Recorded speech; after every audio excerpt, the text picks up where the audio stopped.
Welcome, welcome. Jamie Hernandez here, founder of Breakthrough Yoga Coaching Method, helping you bridge the gap between your spiritual practice and your business so that you can grow emotionally and financially.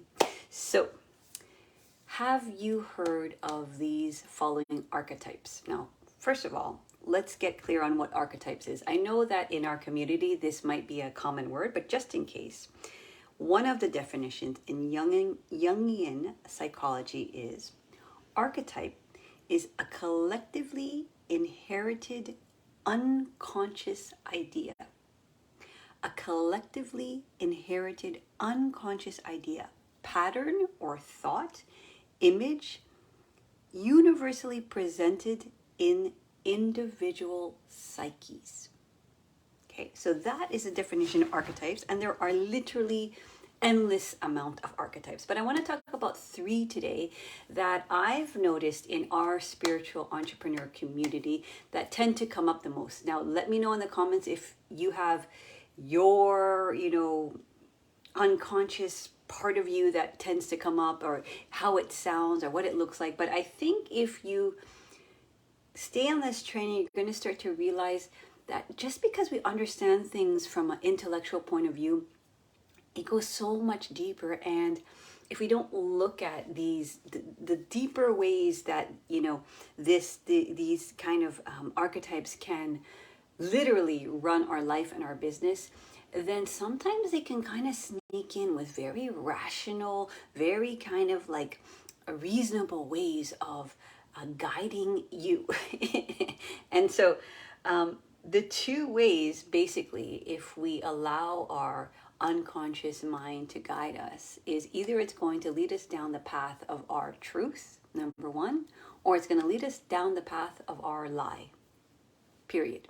Okay, so, and of course, we kind of like, we navigate in and out, and developing and finding our truth is a journey. I mean, I think that's one of the things here on earth that we're seeking as humans, is like, what's the truth? What is it? And will we ever find it? I don't know. But let me talk about the 3 that seem to be the theme in our community. The good girl, right? The good girl is the one that, let's like play it safe. Let's dress and act and talk and speak in a way that I'm going to be good. I'm not going to go against, and it's this kind of safe place. So she often, or he often, sounds like, well, what if they don't like me? What if they judge me? Something like that. Okay, let me know in the comments if you relate to her or him. The next archetype is the bully, right? And the bully is, very much like this voice is kind of like, who do you think you are? And it's very harsh and abusive, and it's like, why are you even trying to run this business? It's hard, it's difficult, like, just don't bother. You don't even know enough, right? The bully is very harsh. It's like, you're not enough. Okay, let me know if that's something that relates to you. And we all have archetypes. That's the thing. And if we're not conscious of them, then basically they're going to make decisions for us without us even realizing. And that will happen literally your whole life, okay? And the 3rd one that I want to talk about is the perfectionist. And again, all of these, like, we kind of like, okay, yeah, I kind of get an idea what all of those mean. But it doesn't mean that they're unconsciously running the show behind the scenes. It doesn't mean that they're not making decisions for you in your business. So that's why it's so important for us to start to understand what archetypes run us towards our lie, and what archetypes and what part of us run us towards our bliss, our truth.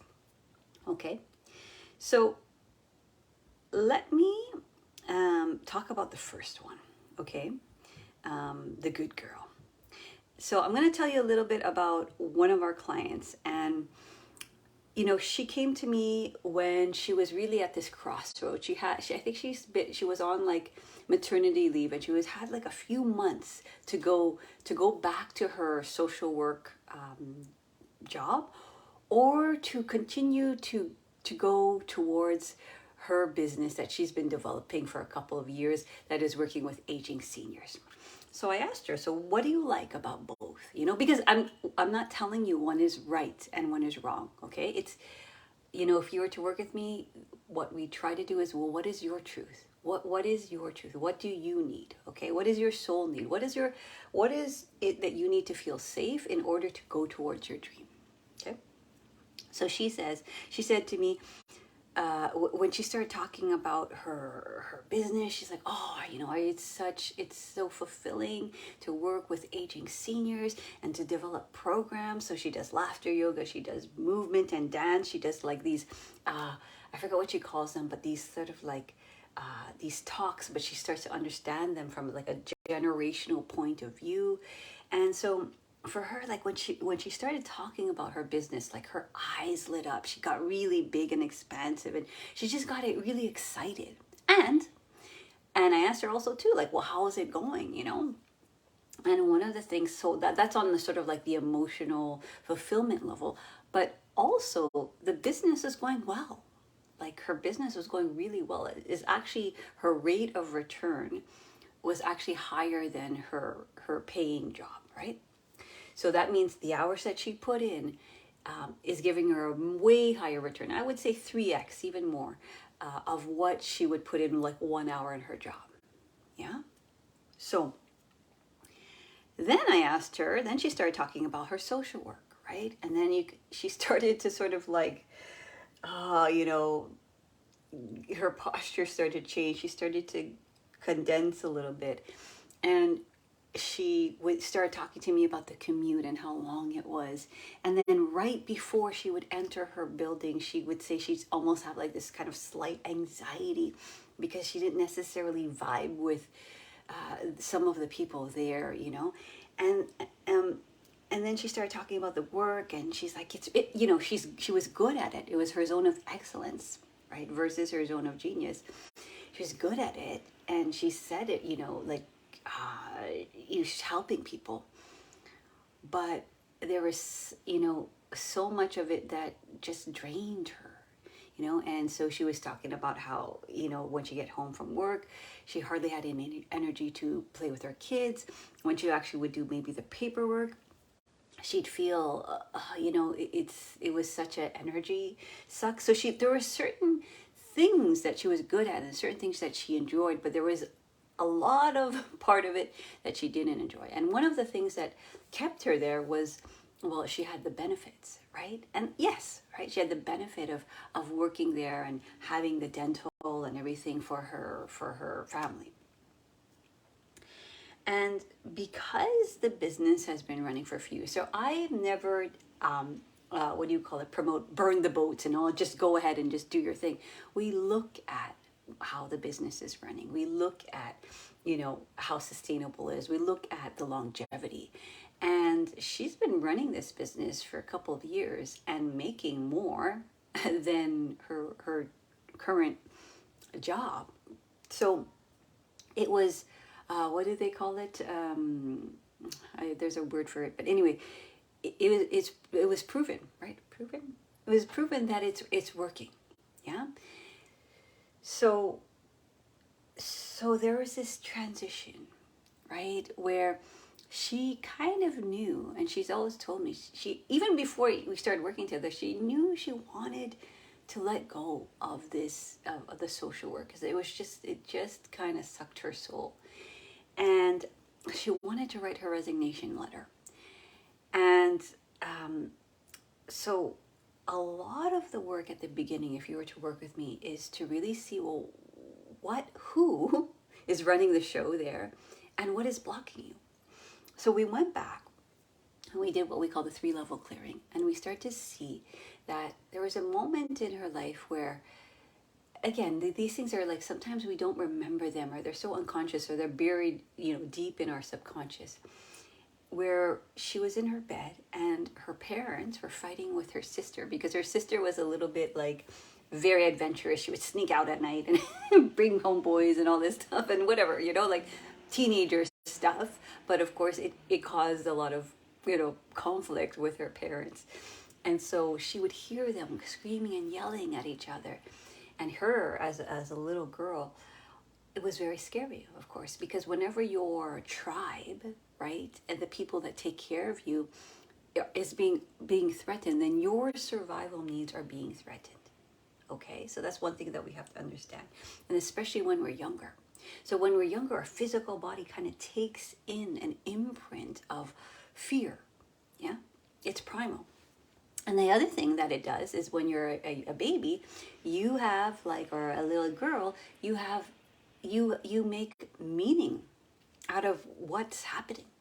So her meaning was like, oh, okay, well, if I'm good, then my mom and my dad don't have to worry about me because they're really already stressed out about my sister. And then and then that way it's like I can still help my sister out, and then I can help my parents out. And if I'm good, and if I'm always doing the good thing, then I won't get in trouble, but also they won't start yelling at me, and the whole family will be a little bit better. So, she just kind of that just kind of trickled into her mind. Yeah.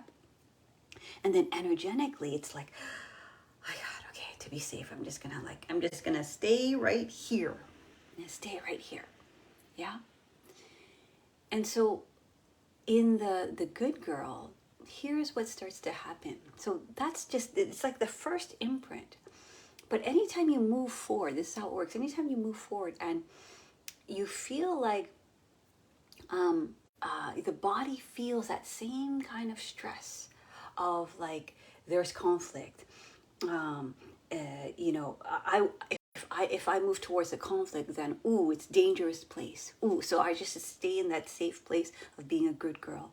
So the way that it intellectually happens is that if you stay here and you be good, then you're going to be safe, right? That's sort of like the intellectual idea. And so it is a system in our body that starts to teach us, okay, this is how you keep your body and your mind and your energy safe. Yeah. So if I'll give you more of a what's it called, obvious example. If somebody, let's say, is abusive, and you learn how to hide in the closet and just stay in a little ball and be quiet, your body learns, okay, this is safety. I'm not gonna go anywhere, and I'm just gonna hide. So the body takes that coding in, and it's very important because when you're younger, you do need to protect yourself. Yeah. So, and you do need to be fed, and you do need to be loved, and you do need to be seen and heard.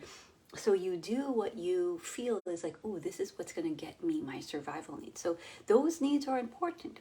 But what happens is that then those needs start to continue to play out for basically the rest of your life, unless you're conscious of them, and not just conscious of them from an intellectual level, but when something similar in the external environment feels like, and you sometimes don't even relate the two, feels like that threat, that, now there's going to be conflict, now there's going to be an interaction, I'm going to just kind of stay over here and be safe.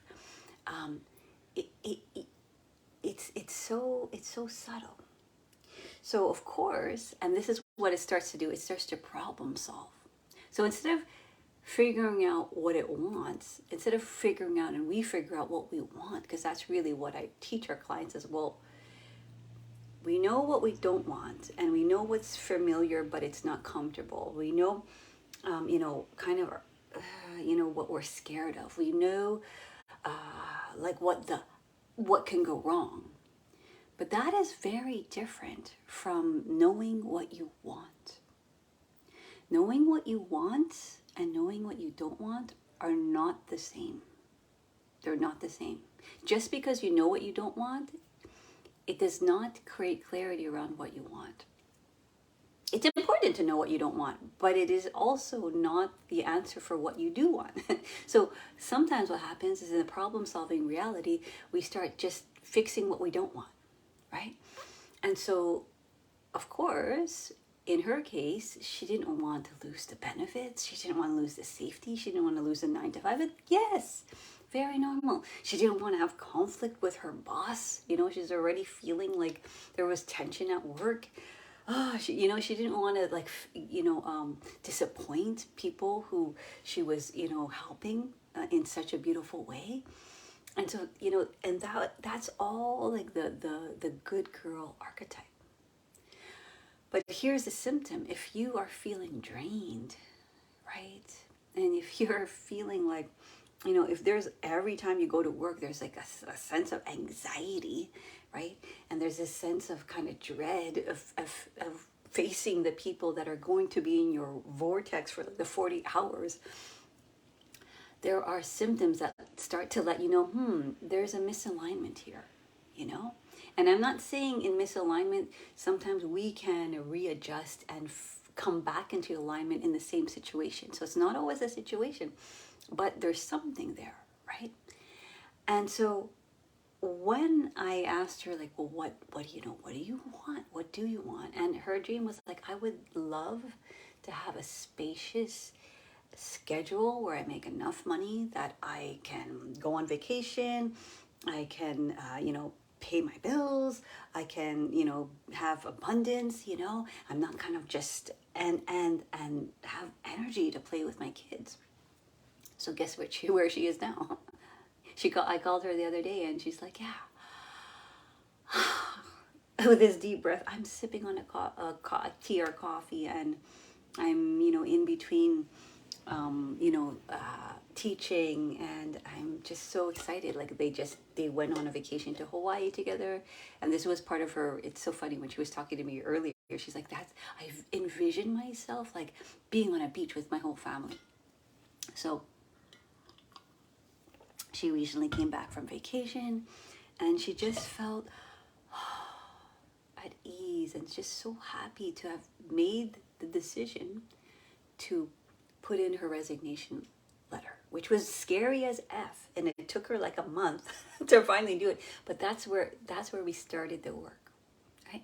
So we started the work of where is this actually coming from, and who is actually leading the show. And her good girl was leading the show, where it's like, you got to be safe, go under the radar, stay here, you're gonna be safe here, you got the benefits, and also the judgment, of her parents. She was very scared of that. It's like her parents, like anybody who leaves a 9 to 5, one of the biggest fears is like, oh my God, everyone's gonna think I'm crazy, and they're gonna think like, oh, wow, you're leaving this amazing thing that you worked for or you study for and it has benefits. That's not it's not very reasonable. So for most people, when you go down the path of entrepreneurship, especially if they don't have that vision, or they don't have this compelling mission, it's crazy talk. And the thing is, I'm not saying everyone should choose entrepreneurship. Sometimes you feel really good in the corporate environment or in a work environment in a 9 to 5, and you're not, like that's great. And if you understand that that's your truth, no judgment there, right? But for my client, what most of my clients are taught, the way they describe it, it's like, I feel like I'm dying inside. I feel like I know deep in my heart I'm supposed to be doing this, and I just can't find my way to just bring myself there. And this is the way, knowing the archetypes, the parts in you that are unconsciously leading the way because they're trying to protect themselves from an old wound, right? And safety is important. So I also am not saying just get off this security. Like, there still has to be a strategic plan. So even within our work, she started to like talk to her financial advisor. Okay, so if I don't have the group benefits, how can I maybe have some for my own company? How are we going to work in that into their savings? How can I save up for the same things that I want, pay like my, whatever, my mortgage and my bills, and go on vacation and still have that security? So that's still important. So I'm not saying if you run a business, you just like fly by the seat of your pants. No, you still have to install your strategies, right? And then as we start to get closer to what we want and we get clear, because clarity is something that you've always known. It's not like all of a sudden you just wake up one day and you're like, sometimes it feels that way, but it's something intuitively that you've always known. You've always known you want to help people. You've always known and seen yourself and felt yourself in a particular way when it comes to, you know, how you see yourself. So that's what I talk about often is to remember your intuition and to start to remember, based on your intuition, your future differently. Because we tend to take the past and project it into the future, thinking, oh, that's the future, because that's what's going to keep me safe. So there has to be sort of this twofold of understanding, well, what do we need to keep ourselves safe? And let's address that. And what do we need to also listen to our soul? And let's address that. And so if we don't have a collaboration or a dialogue with these archetypes that unconsciously make decisions, then they're always going to make the decision. And the way you know is like it's the thing that feels reasonable. It's the thing that makes sense. It's the thing, but you're drained of energy. You're tired. You're burnt out. You kind of know this is not it. And the thing that is in the thing that's in the future, in that future potential timeline, is scary and exciting. So that's the thing. You kind of know when your soul is talking, when you have the thing there, you're like, ooh, that is really exciting and really scary as F. That's how you know. And sometimes we misdiagnose the scary part as like, oh my God, that means I shouldn't go there. Right? And the thing about the way we work is there's always going to be the fear.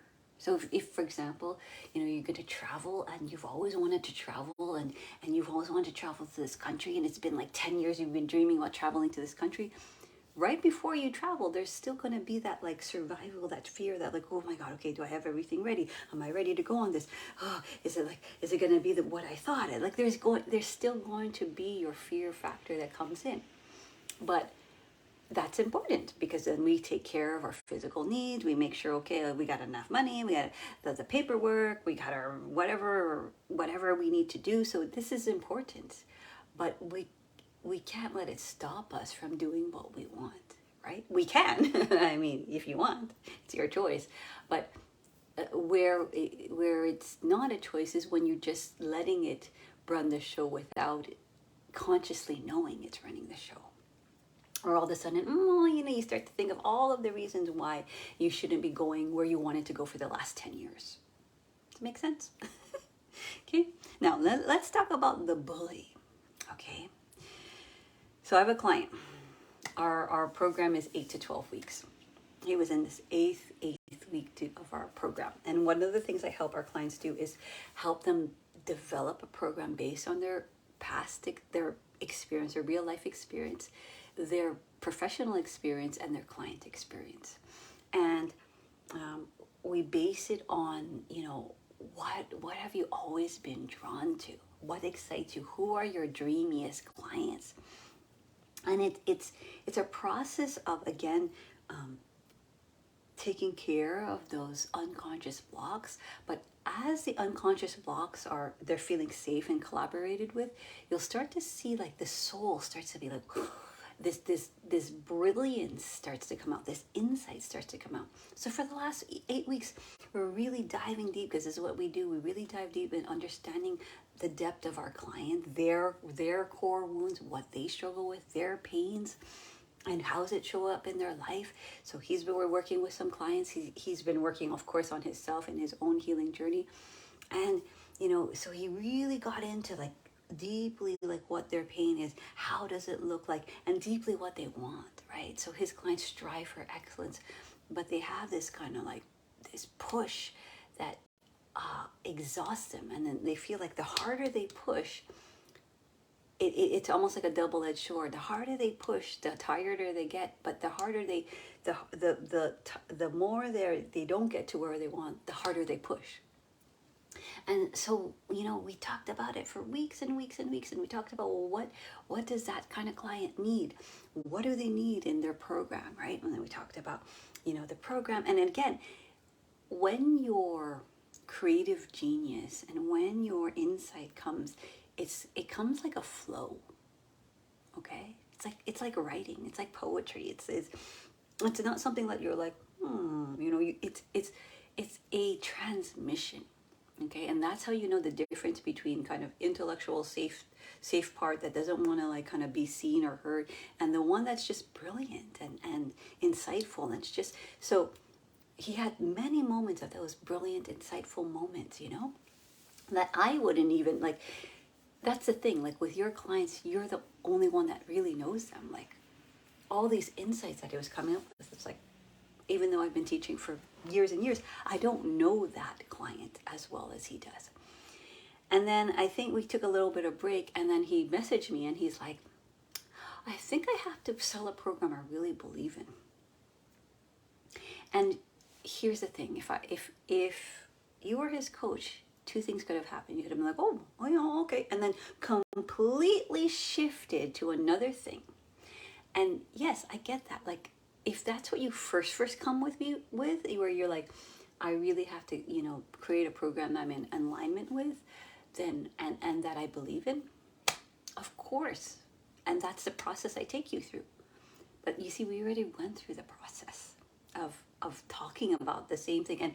And it's not like when the insights were coming in that he was second guessing it. It was like, no, it's just coming. It was very clear because he's working with his clients. So we're drawing data from real life, and that's what I do with our clients. We draw data from real life. So it's not like we're making up some avatar that sounds like really good and a good niche. It's actually real life data, and that's what I always tell people. If your subconscious mind is running the show, look at your real life data. What's worked for you already? What's worked for your clients? What doesn't work for your clients? Because you can't what's the word, discredit actual real life data. If you've gone through something, if you processed it, if you create a methodology and you've implemented it and it works over and over again, then here it is, you have your data. And I'm not saying that we can't learn and we can't improve what we're doing, and there's not new insights that we learn, but that's just part of the process. So anyway, when he wrote this, I was like, I'm not buying that. Of course, that's not how I said it, but I had asked him, like, wow, who's speaking here? And so it took kind of a while for him to discern, because this is a thing, your bully and your archetype, they're so intermingled. You have so many different types and parts to you, and they're constantly in conversation when you think it's just all you, when it's like there is literally. So we got on the call after this couple of weeks, and he started talking to me about his program, because I said, okay, come to me and tell me about your program again. And he started talking to me about the program, and you can literally see the bully literally talking to him at the same time and saying, this is bullshit, like this is dumb, like, this is too hard. I don't, so the bully voice, the way it sounds is, it's too hard. Why do you even bother trying? Like, and it will sabotage. So this little intellectual thing that sounds so like smart, like, oh yeah, no, I have to develop a program that I believe in. Okay, yes, that is true. But who is talking? And it was his bully voice was like, it's too hard, man. Like, don't go do something else. Yeah, you're not good enough. You're not cut out. It's too hard. So literally the bully voice came in from the top of his head, and it was literally, and you can see him almost struggling in his body to tell me about his program, and hear, like literally hear the bully like over him talking and telling him how it was just dumb and stupid. And so that's how like these archetypes can, really overtake even when we're in moments of clarity, because that's what I'm saying. They're so intertwined and so intermingled, and they're often in conflict, right? And depending on how we're taking care of our body, how we're taking and clearing our mind, which is what we do in our program, and mastering our energy, is that the channel in which those voices come through is all muddled, and you don't necessarily know which one to listen to, because they all sound kind of like right, because your body has learned, especially if for years somebody has told you like, that's hard, that's going to be hard, that's going to be difficult, and that's how the bully would speak. And sometimes the bully was very harsh, but sometimes the bully was just like, that's hard, that's difficult, no, no, no, like you know, it's like, so he gave this example, like he was teaching class, and he knew that somebody was doing something like out of alignment in the dojo, but his bully was like, you know, and his master teacher, you know, pointed it out, and then it's like his other part is like, oh my god, I knew it, and then the bully came in again, see, you knew it, constantly like, berating him and bringing him down. And this is how you know also the archetypes that are not serving you, when they bring you down a spiral of shame, blame, or guilt. It's their fault. It's my fault, right? Or I shouldn't do this because it doesn't, because that guilt feeling, you know, because I'm going to hurt that other person. Yeah. And so, so we had to discern. And we literally had to dance with the bully and dance with the brilliant, insightful one, the wise one. And we had to discern. And we had to give the insightful and brilliant one more space to lead and see what happens in his life when that insightful one would lead. Yeah. So you begin to trust, right, the parts of you that are trying to lead you towards your truth. Okay? So that's the bully. And again, if we just kind of go with the concept of bully, we'll know that part, but we won't know when it's just like, oh yeah, no, you do a program that you're going to believe in. Like, you don't believe in this, right? It's subtle. It becomes more subtle, right? And that's, if you've done the healing work, you see like these layers are very subtle, and then they start to come in much more opaque and much more subtler, and sometimes you're kind of blinded by what they have to say and how the physical nervous system reacts and how your energy reacts. Okay, last one is the perfectionist. Anyone? Perfectionist? Let me know. Let me know if the good girl or the bully is you, or if there's something that you realize, oh, I'm actually, this is the voice. What does your voice sound like when you don't follow through, right, in your business? What does your voice sound like? Okay? When it is not necessarily in alignment, when it is more from that kind of abusive place. So the perfectionist is very much, let's take care of this so that this can happen. And that, of course, that is logical, right? But for perfectionists, it's a never-ending circle where it's until I get this sorted out, then I can start my life and my business. Then I can be in a good relationship. Then I can actually do what I want. And it's this constant. So you're always doing this to get to that. But guess what? If you're always doing this to get to that, you kind of never get to that. And sometimes at a certain point, you need to just go to that. Okay? So with one of my clients, the way it would show up for her is physically. So she would start to, like, let's say, get really busy in her business, and all of a sudden she'd had a knee pain, and all of a sudden she'd have a hip pain, or all of a sudden and then she'd have to take care of that. So she'd spend all her time researching, going to therapists, all these things to take care of that. And then she'd continue to move towards what she wants, and then again that symptom. And at first it seems logical, of course, like if I have a knee pain, I'm going to take care of it. But here's how we knew it was the perfectionist in action. it was chronic. And this is the thing, whenever you're moving towards what you want and it's really close and you get there, you get really close, the archetype that is moving you towards your lie will somehow get really loud and resistant. And all of a sudden it will be like, no, don't go down that road. It is not safe, right? Because it's the unknown. So for her, the way it would kind of unconsciously manifest is in the body. And it literally, like, she's my neighbor, and like literally almost every couple of weeks when I'd see her, she'd have something, right? So it was this chronic symptom that always was in this pattern, this unconscious pattern of, let me take care of my body. And so she kind of would get hyper perfectionist, obsessed about that.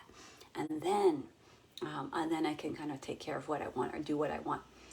And one of the places this stemmed is she was always praised for her perfection, her beauty, her beautiful lines in ballet.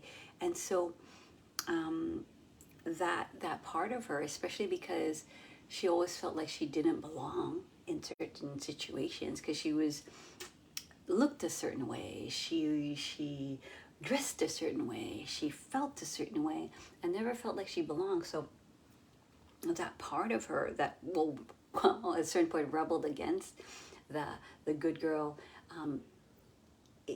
again, it kind of came back, but in a kind of a different way, a different scenario. So sometimes it's like, it looks like a different scenario, but it's the same kind of archetype playing and running the show.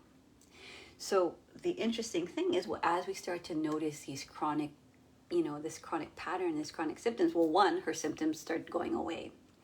And two, she had more energy for her business, right? So when you kind of like, if there's all this energy pent up here, then it's very hard to implement and put your energy in your business. So we have to free that energy up and then put it into implementation. So this is where the strategy comes in, where we started to strategize. Okay, so you've been running this business. She runs a sustainable jewelry business.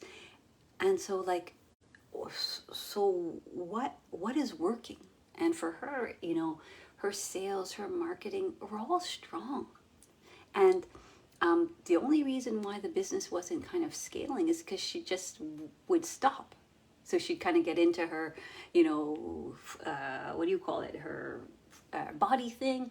And then she would sort of, take a break on the sales, take a break on the marketing, take a break on the networking. And so when we looked at it, it was a very simple strategy, because sometimes it's not only looking at what's not working, but it's, again, like I said, what's working.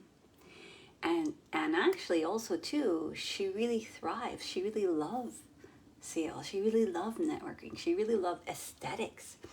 And so she started putting more energy in that. And lo and behold, a couple of weeks into our program, she landed like 3 to 5 clients. And one of them was a huge chain that took like huge orders. And for a small business, this can, really shift and scale the business.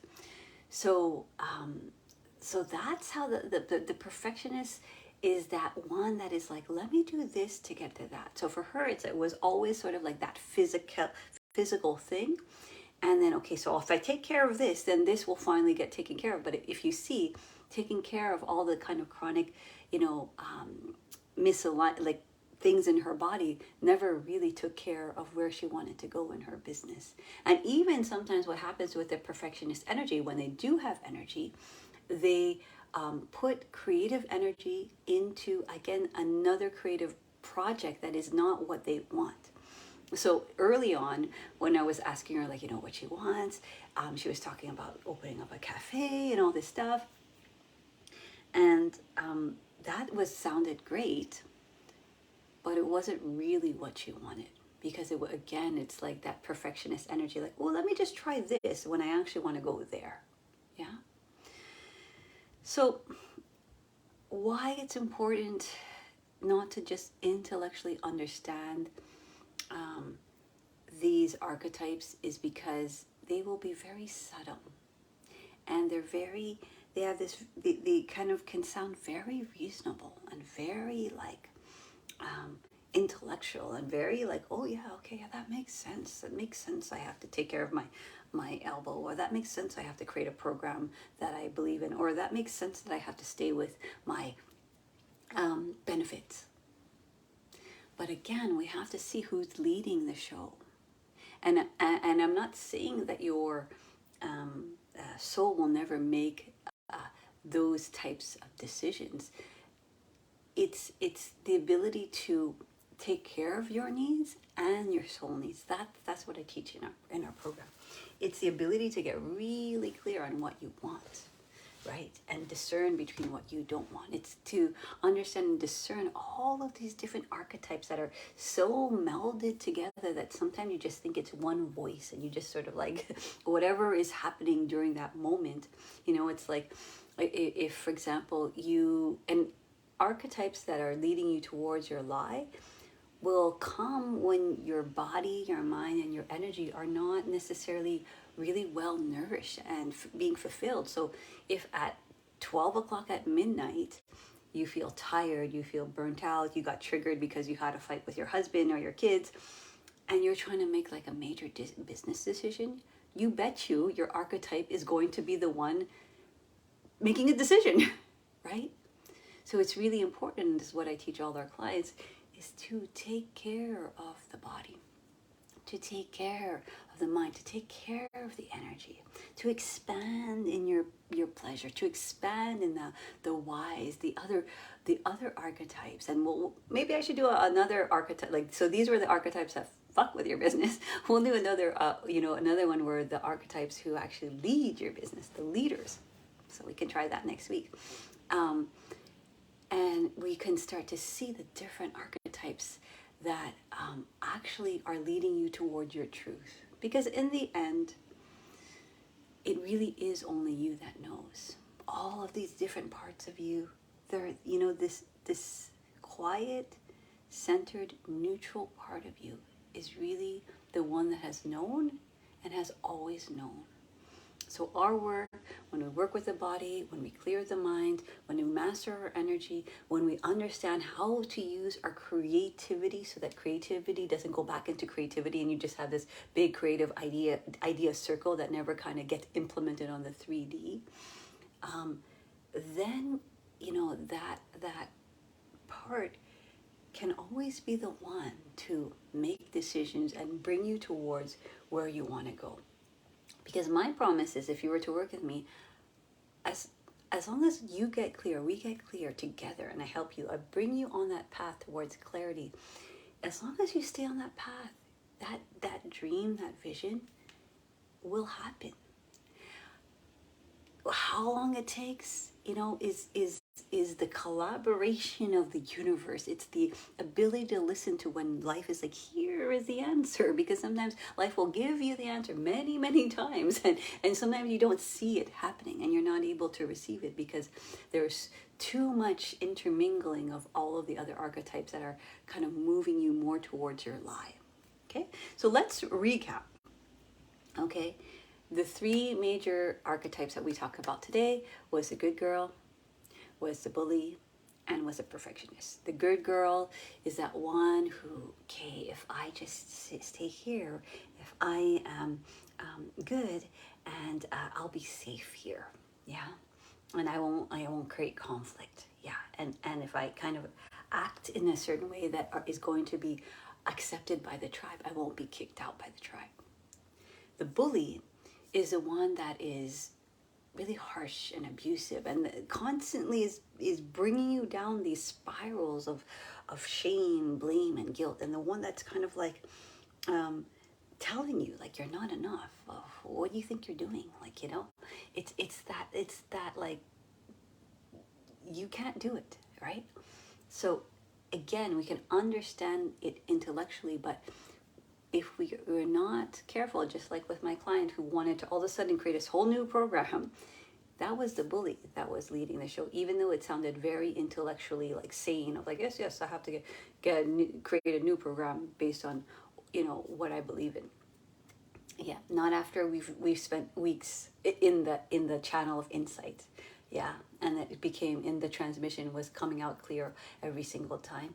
And again, so we have to discern which channel is it transmitting through, right? If it's transmitting through a wound, then that's going to lead you down the path towards your lie. And if it's channeling towards just a clear, like when you're in flow and when it's a transmission, it's almost like there's not a thinking, it's not a remembering, like trying to intellectually think of what is the best answer. It just sort of comes through. Okay, that's how you know the difference. It's also in the body. Your body is more expansive, your eyes are more bright, you talk with more joy and excitement. And of course, it can be mixed in, right? So this is how quickly the archetype can interfere. You say something you want, and quickly, like within a 2 second, millisecond, the archetype will all of a sudden diminish what it is you just said.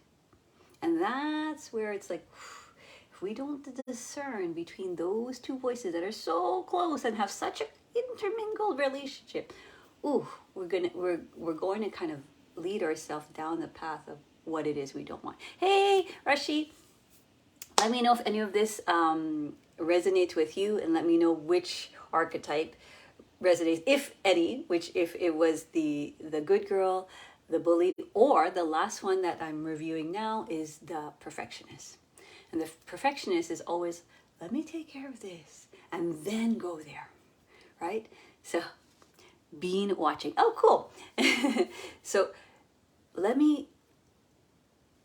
all of them. Yeah. And that's it, Rashi. That's the thing. It's like, we can have all of them. And that's why I kind of bring these three up, because it's kind of common in the collective psyche, right? And that's why it's like us in the transformational space can bring them to light, and that's why we're doing our work, right? And this is the beautiful thing about going towards your truth and what you want.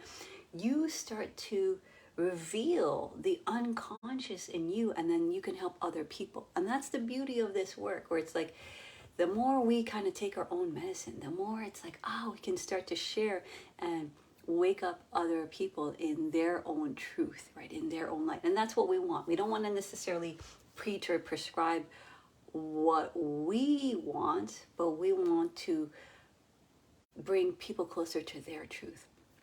So that's what the perfectionist is, that the one that, like, let me make sure whatever, my website is done, let me make sure that I'm enough of an expert, let me make sure. And with my client, it was her body. It was always something with her body that, like, was her elbow was hurting, her whatever, something was going on. So it was this chronic pattern, right? And you kind of know it's also a chronic pattern when it's always trying to solve a problem. You can't create by running away from something. Does that make sense? Sometimes we think we're creating by running away and trying to fix this thing. You can only create by remembering intuitively what you've always known and seeing the future differently. The thing that you've always known, and you move that into the future and you bring it down here on earth. Yeah.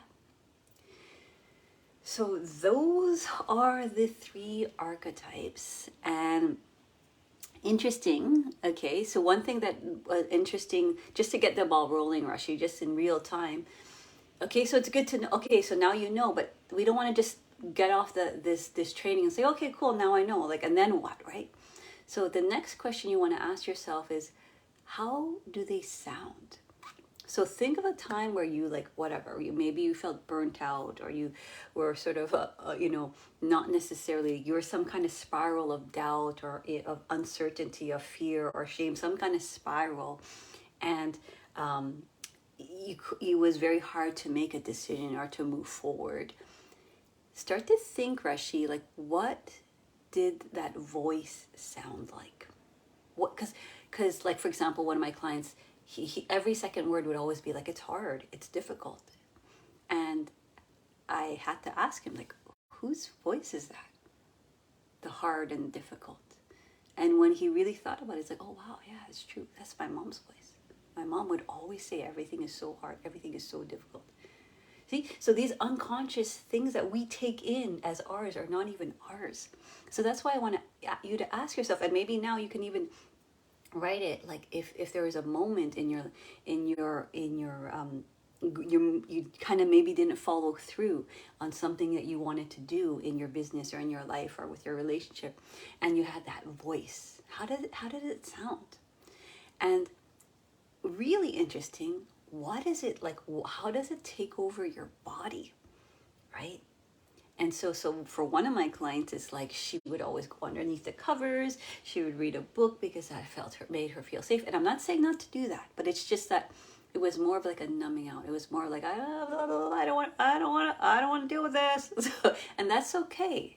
But it's just, let's start to see how it manifests, right? Sometimes we have like these, well, not sometimes, all the time, we have like these things we do with the body, like, that part in us, these archetypes.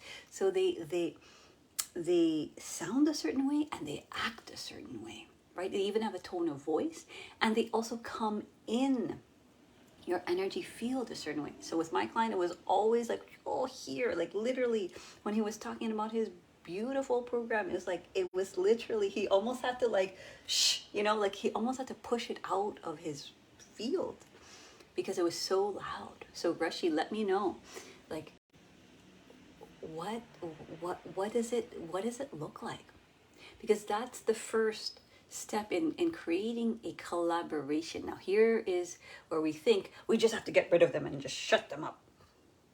No, we have to bring them in, see them, let them know, I hear you, I understand, yeah, you're scared, yeah, you don't feel safe, yeah,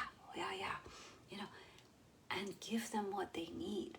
So that's what I teach our clients, is how to collaborate with these archetypes that are bringing you towards your lie, and how to lead with the archetypes who are bringing you towards your truth, and how to always come back into that center of just,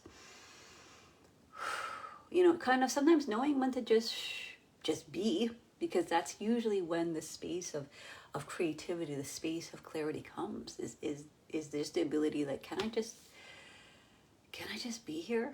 And I know that sounds so, what's the word? It's so, I don't know what, but that's really the truth. Oh man, I have some journaling to do. Yeah, and then at the same time, it's like, dive into it with curiosity. Because here's the funny thing is, sometimes when you start to develop consciousness of your archetype will start to talk to you, right? Where it's like they almost start to try to like resist against you seeing them. Yeah. So that's really, it's so fascinating, because sometimes the mind that doesn't want it, that's blocking you, is gonna be the one, like I was talking about my client, is gonna be one like, oh, that's hard, like it and it's like, it's still so loud. So that's the beauty. Anyways, journaling, I think, is beautiful, because especially in the moment. So the next time you're triggered, the next time, whatever, you start berating yourself because you're not doing what you're supposed to be doing. The next time you're like, ooh, I don't want to speak up because I don't want to be the good girl. Or the next time you're like, oh yeah, no, I need to get that, more perfect before I act. But I actually want to go there, So that's the interesting thing. It's like saying, I'm going to go to Montreal when really I want to go to like Vancouver, but I'll just go to Montreal instead, So that's how that looks like. So in the moment, like, start to journal, like, wow, what is that voice? And see how it talks.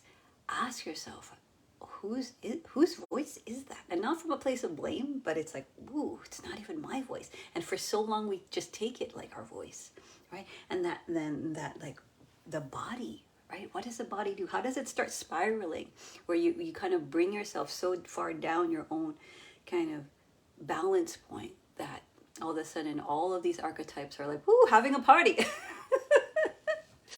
So I hope this helps. If any of this resonates with you, then DM me, because if you want to start to build a business of your dreams, and you're in this place where you're like, yeah, it's right there, but I just don't know how to quite bridge myself so that I continue to align with my spiritual practice, but yet make a profitable business where it is sustainable, where I can do this without burning out, without necessarily taking care of everyone and not myself, right? So I teach you a model where you can teach for free, but you also can make money, and a lot of it, right? And so we have to kind of look at that energy. What is our energy around receiving, around utilizing the tool of money to create a dream that we love, to help people we love, to, take care of even just our basic needs, but also, how we want. So DM me, let me know, Jamie, I'm ready for a breakthrough yoga coaching call. And I'll send you an application and we can look at what's blocking you, because that's really the first step that's going to create the domino effect for everything else. And we do often do the 3-level clearing on the call. So that's a really deep process. And for those of us who are ready, that's really like the key to unraveling what it is and where you want to go. So that is it for me. Thank you so much for being here. If you're here for the replay, #replay. If you're here live, #live. I want to hear your biggest takeaways and your answers to all the questions. I'll see you next week at 11 a.m. Thank you so much, Rashi, for being here. And get back to us. I want to hear either in a DM or I want to really hear what is that comment. That's going to start bringing it down to the 3D. So let's unravel this so that it doesn't have that grip, that it unnecessarily taking energy that can be used for what it is you truly want. So I can't wait to hear about your insights and your juicy journaling, and we will talk next week, everyone. Bye, guys. Thanks.